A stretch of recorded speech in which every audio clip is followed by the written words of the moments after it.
자신이 멀지 않아서 이 세상을 하직하게 될 것을 내다본 바울은 디모데를 자신에게 올 것을 부탁하면서 대적자들을 경계할 것을 당부한 후에는 다시 하나님께서 자신의 겪은 어려움에서 건져주신 것을 간증하면서 하나님께 찬양을 드리는 내용으로 마무리됩니다.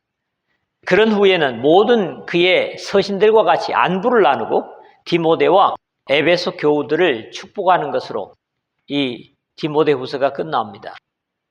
사실 바울이 다메섹에서 예수 그리스도를 만나기 전 사울이었을 때까지는 그의 삶은 탄탄대로를 달리는 것처럼 보였습니다. 적어도 다메섹에 그리스도인들을 체포하러 갈 때까지는 별 어려움이라는 것을 몰랐던 것으로 보이죠. 그럼에도 다메섹에서 예수 그리스도를 만나면서부터 그의 형편은 180도 바뀌게 되고 핍박하던 자리에서 핍박받는 자리로 급변하게 되고 다메섹에서조차 광주리를 타고 도망 나오는 그런 형편이 됩니다. 그러므로 바울의 동족들에게는 물론 어둠의 사자들로부터 수없이 죽음의 위기를 당했고 루가우니아 지역의 루스드라에서는 실제로 돌을 맞고 죽기까지 한 사실을 사도행전 14장 19절에 기록하고 있습니다.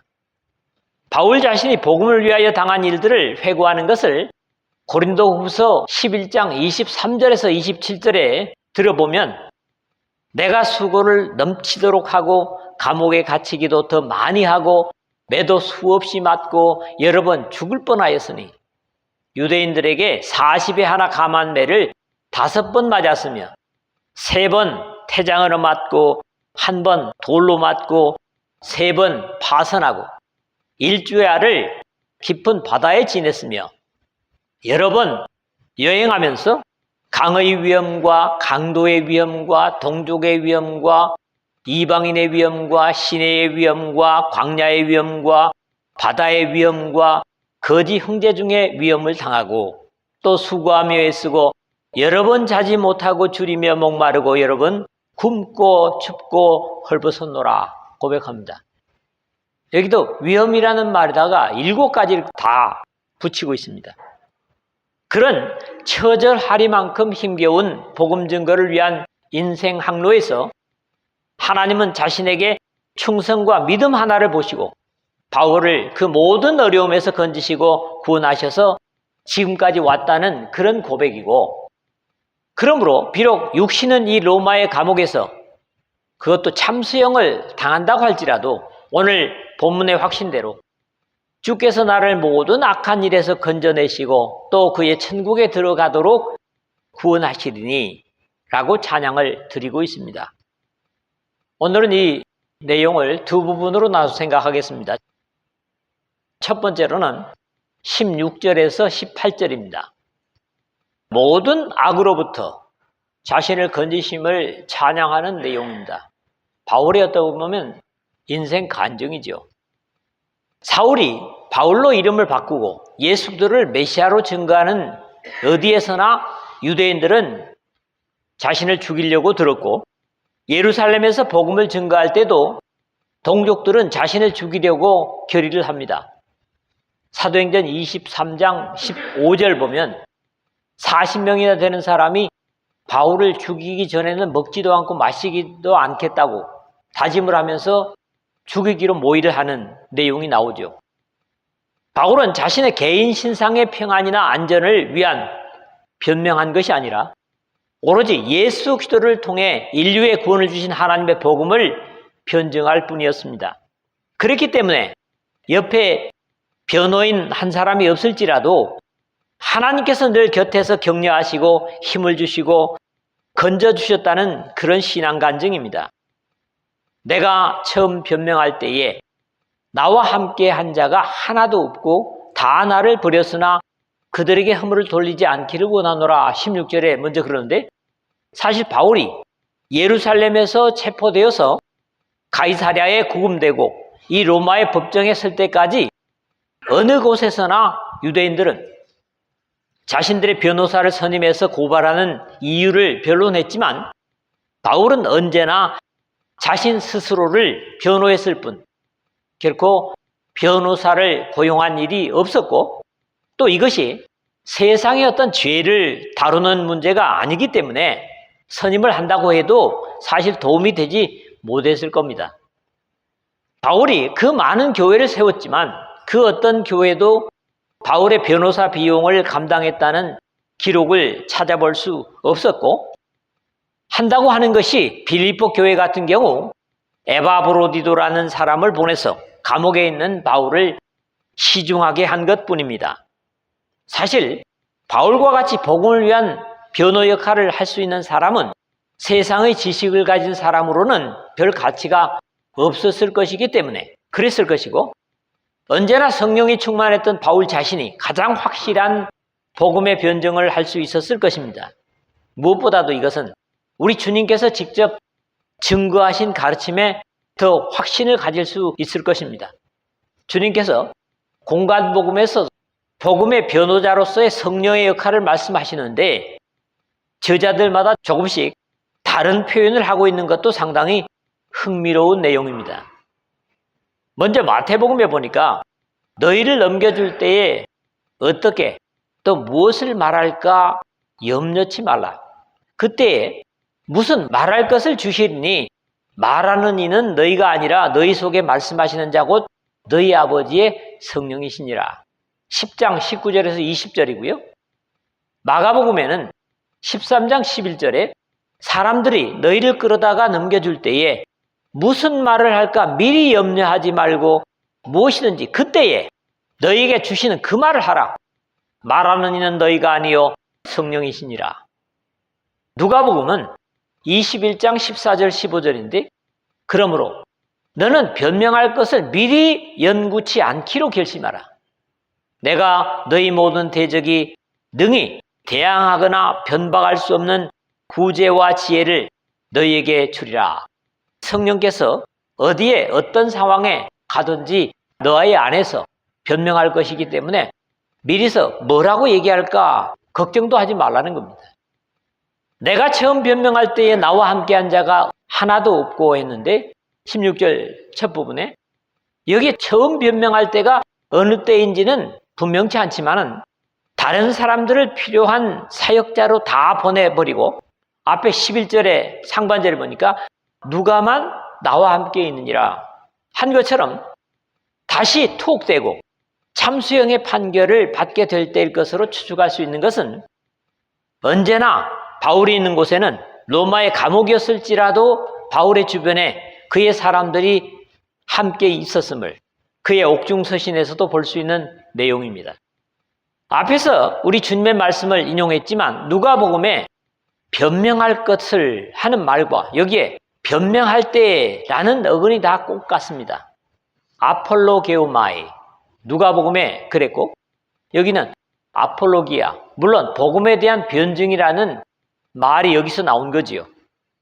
다 나를 버렸으나 그들에게 허물을 돌리지 않기를 원하노라 16절 하반절인데 마치 십자가에 달려 계시면서 이에 예수께서 이르시되 아버지 저들을 사하여 주옵소서 자기들이 하는 것을 알지 못하면이다 하는 누가복음 23장 34절에 예수 그리스도의 말씀이나 스데반이 돌로 자신을 내리치는 유대인들을 향하여 무릎을 꿇고 크게 불러 이르되 주여 이 죄를 그들에게 돌리지 마옵소서 하는 사도행전 7장 60절의 모습을 보는 것과 같습니다. 이렇게 함께 곁에서 변명해 주는 사람이 한 사람도 없었지만 오히려 그런 가운데서도 항상 힘을 주시고 격려하시는 주님께서 가까이 해 주셨으므로 감당할 수 있었음을 증거합니다. 주께서 내 곁에 서서 나에게 힘을 주시면 나로 말미암아 선포된 말씀이 온전히 전파되어 모든 이방인이 듣게 하려 하심이니 내가 사자의 입에서 건짐을 받았느니라 17절에 그렇게 고백합니다. 이런 경험을 바울은 그의 사역 속에서 자주 가졌습니다. 밤에 주께서 환상 가운데 바울에게 말씀하시되 두려워하지 말며 침묵하지 말고 말하라. 내가 너와 함께 있음에 어떤 사람도 너를 대적하여 해롭게 할 자가 없을 것이니 이는 이 성중에 내 백성이 많음이라 하시더라. 사도행전 18장 9절에서 10절에 고린도에서 경험이고요. 그날 밤에 주께서 바울 곁에 서서 이르시되 담대하라. 너가 예루살렘에서 나의 일을 증언한 것 같이 로마에서도 증언하여야 하리라 하시니라. 사도행전 23장 11절에 예루살렘에서 주신 이 예언으로 지금 사실 이 로마의 감옥에 와서 복음을 증거하게 된 것입니다. 다른 한 곳은 2주간이나 난파된 지중해 바다 가운데서 나의 속한 바 곧 나의 섬기는 하나님의 사자가 어젯밤에 내 곁에 서서 말하되 바울아 두려워하지 말라. 너가 가이사 앞에 서야 하겠고 또 하나님께서 너와 함께 항해하는 자들을 다 너에게 주셨다 하였으니. 사도행전 27장 23절 24절에 위기 때마다 곁에서 격려하시고 힘있게 하시는 하나님의 역사를 간증하고 있습니다. 사실 믿음의 사람이면 위기와 어려움 속에서 이런 경험을 할 수 있어야 됩니다. 또 이런 극단적인 절망에까지 끌고 가 바울을 절망시키고 낙담케 하여 복음 증거를 포기하게 하려는 것이 베드로 사도의 말처럼 근신하라 깨어라 너희 대적 마귀가 우는 사자같이 두루 다니며 삼킬 자를 찾나니 베드로전서 5장 8절에 라는 사자의 입에서 건짐을 받았느니라는 고백인 겁니다.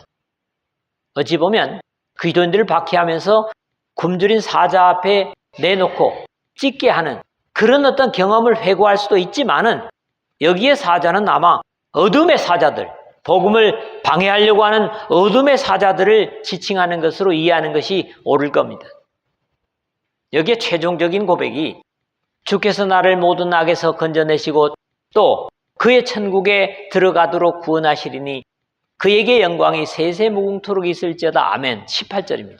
하나님을 찬양하는 이유가 되었을 겁니다. 마지막으로 주께서 하늘로 승천하시면서 볼지어다.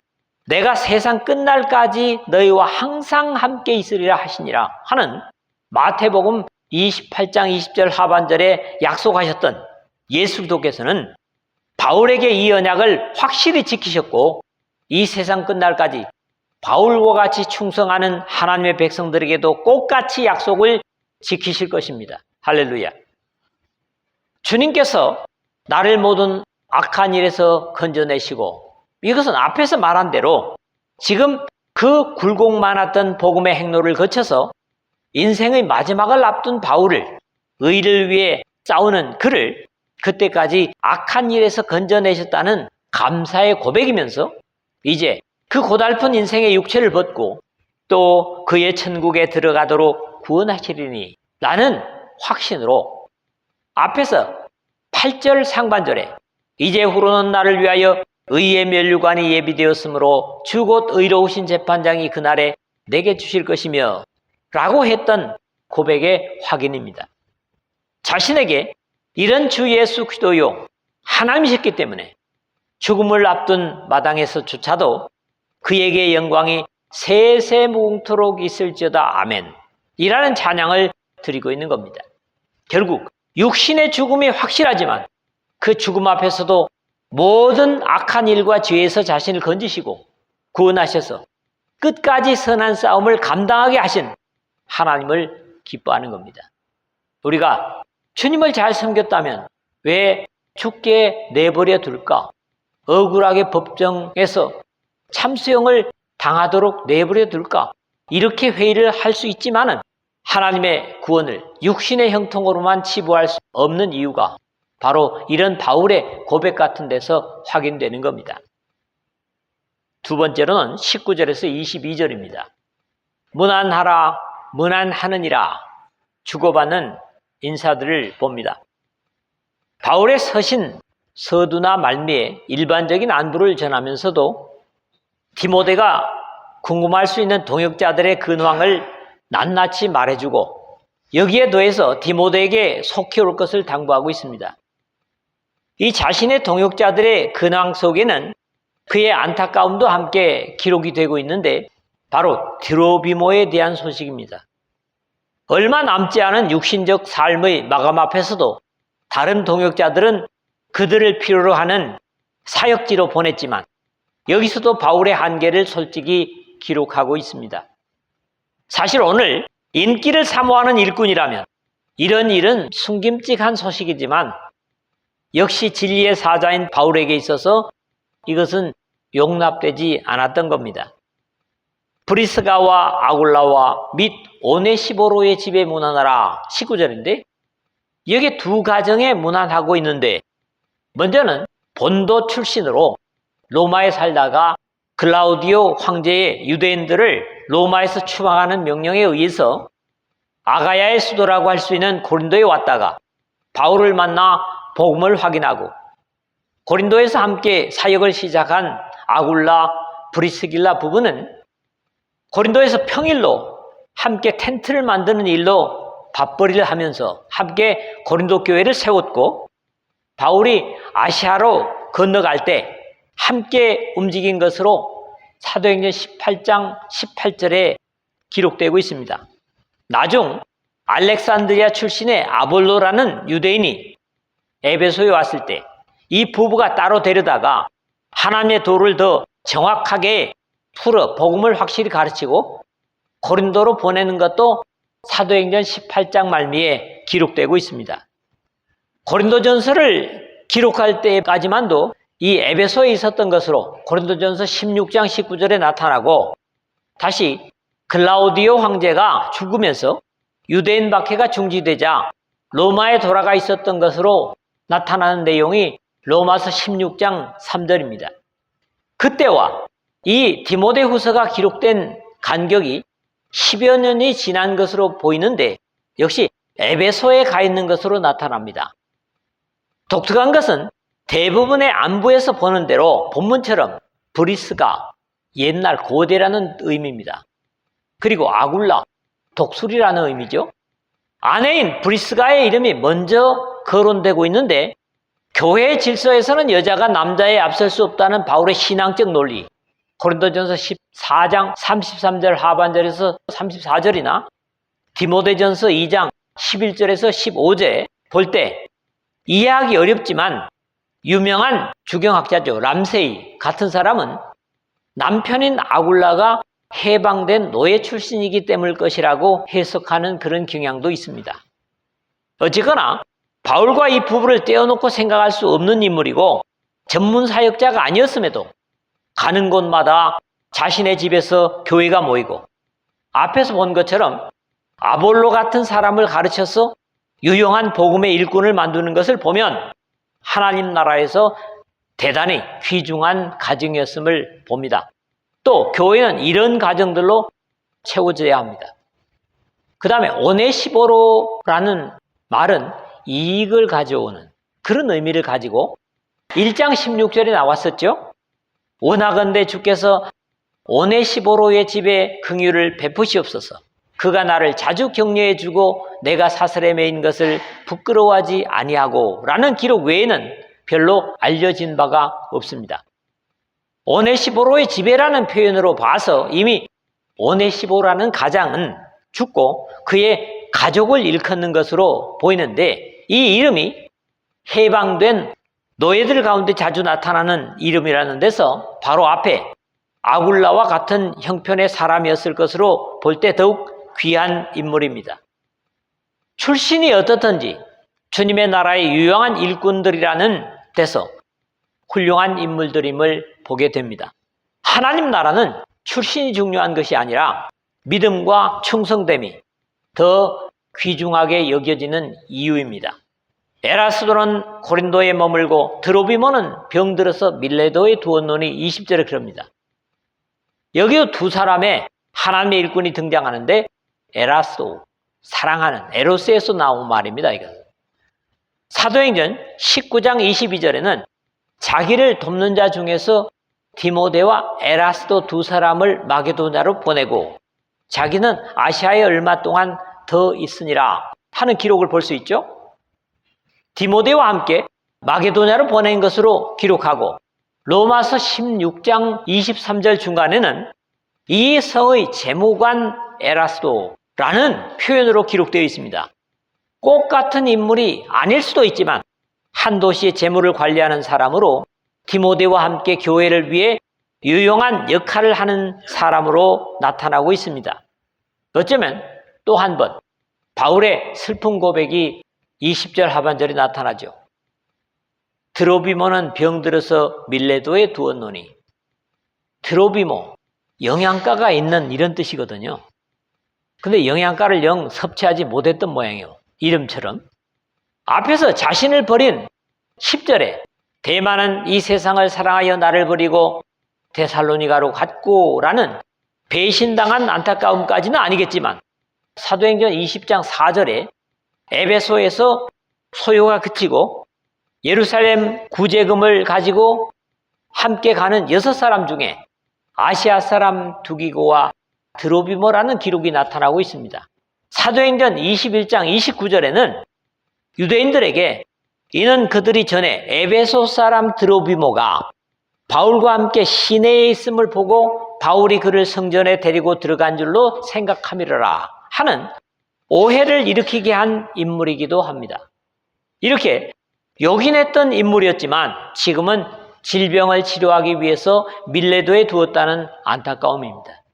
한때 바울을 통한 하나님의 능력이 하나님이 바울의 손으로 놀라운 능력을 행하게 하시니 심지어 사람들이 바울의 몸에서 손수건이나 앞치마를 가져다가 병든 사람에게 얹으면 그 병이 떠나고 악귀도 나가더라 하는 사도행전 19장 11절 12절에 베드로 사도 지지하는, 베드로 사도도 그런 기록을 5장 15절에서 16절에 보는데 치료 역사를 일으켰던 바울이었지만 바울의 만년에는 충성된 동역자를 병을 치료하기 위해서 떨어져 있어야 하는 안타까움도 슬픈 일이었지만 바울은 여기에서도 역시 담담함을 보이고 있습니다. 역시 영적인 사람인 바울은 자신의 영적인 그런 쪽의 능력이 없어졌다고 불평하지 않고 이런 모든 일련의 일들도 복음의 과정에 있어지는 하나님의 섭리임을 이미 알고 있었던 것입니다. 너는 겨울 전에 어서 오라. 어블로와 부데와 리노와 글라우디아와 모든 형제가 다 너에게 문안하느니라 21절인데 여기서는 문안 중에 또 한 번 부탁을 하고 나서 별로 흔하지 않은 사람들의 이름을 들어서 나머지 문안을 나누고 있음을 봅니다. 너는 겨울 전에 어서 오라. 여기서 재촉을 합니다. 이미 앞에 9절에서 너는 어서 속히 내게로 오라는 부탁을 했던 것처럼 감옥의 창문가에 서리가 내려서 겨울을 나는 것이 쉽지 않았을 것이기 때문에 지정한 것은 아닌 것으로 보입니다. 아무래도 자신이 이 로마의 감옥으로 오면서 겨울에 지중해에서 만났던 유라굴로라는 폭풍의 시달림을 알고 있기 때문에 자신의 사랑하는 믿음의 아들이 어려움을 당하면서 자신에게 오는 것을 원치 않기 때문에 하는 당부로 그렇게 여겨집니다. 어블로, 선행자, 또 신중이라는 의미를 가지는 이름이고요. 부대, 겸손한 그런 의미고 니노, 그물이라는 뜻이고 글라우디아, 서투른 이런 형제가 다 네게 문안하느니라 21절 하반절인데 이 사람들은 로마에 있는 그리스도인들로 바울의 친구들인 것은 확실하지만 동역자들은 아닌 것으로 보입니다. 다만 여기에 글라우디아라는 여성의 이름이 눈에 띄는 것은 글라우디오 황제와 같은 여성형의 이름인데 만약에 그의 집안에 믿는 여성이 있었다면 빌립보서 4장 22절에 모든 성도들이 너에게 문안하되 특히 가이사 집 사람들 중 몇인이라는 기록과 함께 시저의 가문에 이미 복음이 들어간 것으로 바울의 감옥에 갇힘으로 하나님의 뜻이 이루어진 것으로 이해할 수 있습니다. 예전에 우리 교회에 빌립바라는 자매가 있었죠. 아프리카의 가나에 빌립보라는 남성이 있고 빌립바 여성형입니다. 같은 이름이라고 제가 말씀을 드린 바 있습니다. 나는 주께서 너의 심령에 함께 계시기를 바라노니 은혜가 너희와 함께 있을지어다 22절이죠. 이 축복의 형식은 바울의 서신들 중에 오직 여기에만 쓰인 독특한 표현입니다.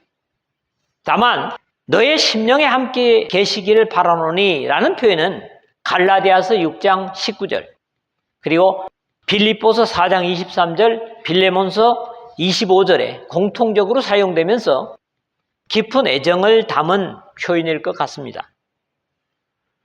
또 첫째로는 주께서 너의 심령에 함께 계시기를 바라노니 함으로써 디모데 개인을 위한 축복이라면, 뒤를 이어서 은혜가 너희와 함께 있을지어다 라는 것은 디모데가 지금 사역하고 있는 에베소의 모든 성도들에게 비는 축복으로 이해할 수 있겠습니다. 말씀을 맺겠습니다. 믿음의 참아들인 디모데에게 쓴 바울의 편지는 전혀 죽음을 앞둔 사람의 편지 같지 않습니다. 오히려 지금까지 자신에게 권능으로 함께 하셔서 이방 세계의 복음을 전파하게 하실 뿐만 아니라 사자와 같은 모든 어둠의 세력들로부터 자신을 건져주시고, 비록 세상을 떠난다고 할지라도 자신을 천국에 들어가도록 구원하시리라는 감격이 묻어나고 있습니다. 이런 과거의 은혜와 현재의 상황과 미래의 확신을 가지고 찬양하고 있습니다. 만약 여기 앉아있는 이 말씀을 듣는 우리가 바울처럼 억울하게 감옥에 들어가 있는데 석방될 것 같지 않고 오히려 사형을 당할 입장에 있다면 이런 여유와 감사가 나올까 생각하게 됩니다. 물론 복음을 위해서 살았을 때 말이죠. 어찌 생각하면 그 놀랍던 능력은 다 어디로 가버리고 사랑하는 동역자가 병들어서 치료를 위해 먼 곳에 머물러 있는 것조차도 받아들이는 것이 쉽지 않았을 것 같습니다. 어쩌면 하나님, 죽음의 문턱에까지 제가 충성을 다해왔는데 마지막에 이렇게 초라해야 되겠습니까? 항의할 수도 있을 것 같지만 바울의 자세는 전혀 그런 기색을 볼 수 없습니다. 오직 지금까지 함께 능력으로 역사해 주신 하나님께 감격하고 남겨두고 가는 동역자들과 자신이 세운 교회의 성도들을 축복하는 것으로 기뻐하고 있습니다. 이 말씀을 바울의 입장이 아니라 우리 자신들에서 소화하고 또 이런 자세를 가지고 신앙할 때 우리의 육신에 일어나는 모든 불이익이나 안타까움이나 어려움조차도 주께서 함께 하시면 그것만으로 만족하고 감격하고 천국에 내 영혼이 확실히 들어갈 수 있다면 이 땅에서 어떤 손해와 어려움을 당할지라도 감사할 수 있는, 그것이 바로 바른 신앙이고 하늘의 백성임을 여러분들이 기억하시기를 바랍니다. 또 그런 믿음으로 여러분들이 신앙할 수 있기를 주님의 이름으로